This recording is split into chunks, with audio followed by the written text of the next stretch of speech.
자, 반갑습니다. 한국공인회계사 지한송 회계사입니다. 오늘은 희대의 금융사기에 대해서 한번 이야기해 볼까 합니다. 때는 바야흐로 1995년 200여 년의 전통을 자랑하는 영국의 은행, 베어링 은행이 파산했습니다.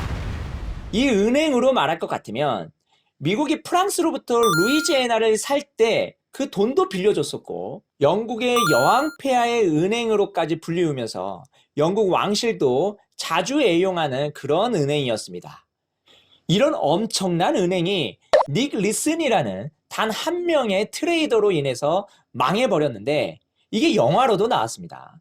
1999년에 개봉한 갬블, 일명 로그 트레이더라는 영화인데 금융에 관심이 있으면 한번 보는 것을 추천드립니다. 닉 리슨이 이 큰 은행을 말아먹었을 때 뭔가 대단한 금융 트레이더 기법을 이용해서 사기를 친 것처럼 생각을 하는데 제가 보기에는 이건 완전히 잘못 알고 있는 것 같습니다. 그냥 남을 속이기에 좋은 환경에서 그냥 배짱 있게 사기친 거에 불과하다고 생각합니다. 이 닉이 사기친 수법이 아주 단순합니다.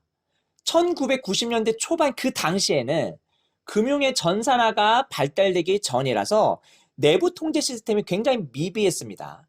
증권 매매업도요, 거래소에 직접 가서 막 수신호를 하면서 서로 사고팔 정도였으니까요. 닉은 이렇게 내부 통제가 미비한 점을 적극적으로 이용합니다.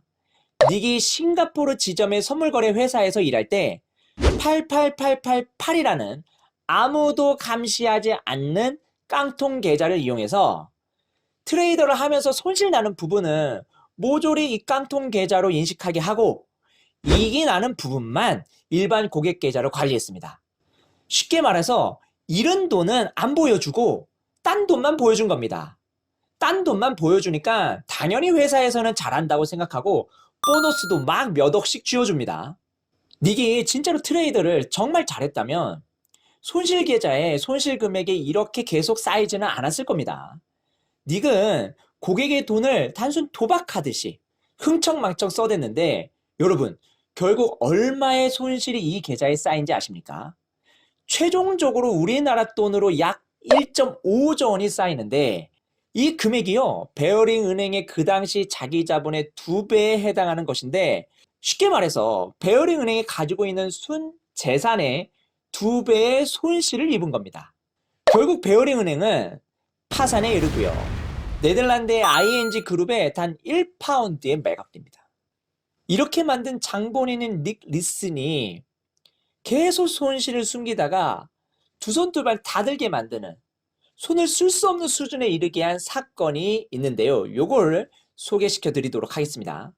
닉은요, 계속되는 손실을 메우기 위해서 니케이 지수를 기초 자산으로 하는 스트랭글 매도라는 옵션 전략을 이용합니다.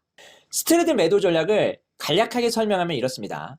콜옵션과 풋옵션을 동시에 매도하는데 이렇게 하면 지수의 변동성이 크지 않을 때, 작을 때는 이익을 얻는데 대신에 지수의 변동성이 크면, 즉 크게 올라가거나 크게 떨어지게 되면 둘 다 손실을 보는 전략입니다. 닉은 무슨 생각을 했냐면 니케이 지수를 가지고 스트레이트 매도 전략을 딱 하루만 해보자. 내일은 지수의 변동성이 크지 않겠지 생각하고 스트레이트 매도 계약을 엄청나게 맺고 잠이 듭니다. 니케이 지수가 일본 지수잖아요.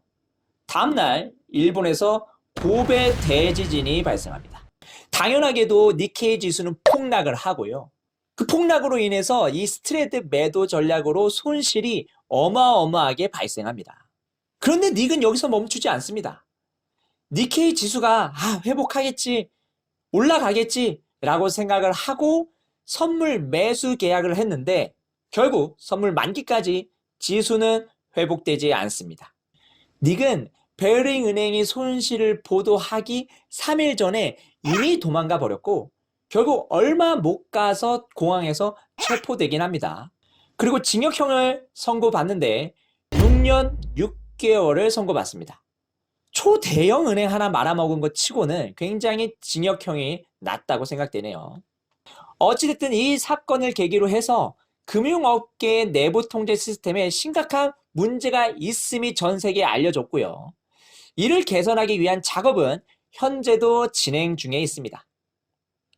여기까지 영화 로그 트레이더, 갬블 이 이야기를 한번 정리해 봤고요. 여러분들이 평소에 봤던 경제, 금융과 관련된 영화 중에 저랑 같이 이야기를 나눠보고 싶은 거 있으면 아래 댓글로 부탁드리겠습니다.